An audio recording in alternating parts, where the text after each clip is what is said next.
एक किसान था जिसके दो बेटे थे। वह बहुत ही आलसी और निकम्मे थे। वह अपने पिता को कामकाज में हाथ बटाने के बजाय आलस किया करते थे, इधर उधर घूमते फिरते थे।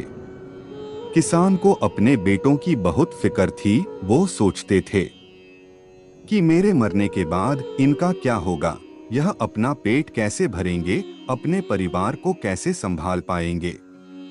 एक दिन किसान की हालत बहुत ही गंभीर थी। कहने का मतलब किसान मरने की हालत में था।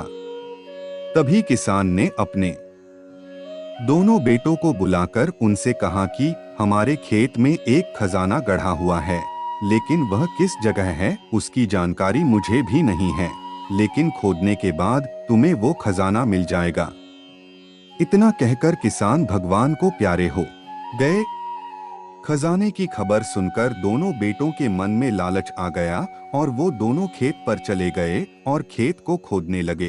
खजाने के लालच में कुछ ही दिनों में पूरे खेत को खोदने के बाद वह घर जाकर बैठ गए और वह अपने पिता को कोसने लगे। इसी तरह कुछ महीने बीत गए और वर्षा ऋतु का आगमन हुआ।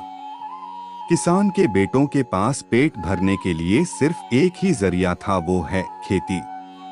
तब बाकी किसानों की तरह किसान के बेटों ने खेत में बीज बोने शुरू कर दिए। वर्षा का पानी पाकर वह बीज अंकुशित हुए और देखते ही देखते खेत लहराने लगे। ऐसा लग रहा था कि हवा के झोंके से लहरा रहा था। यह देखकर किसान के बेटे बहुत खुश हो गए।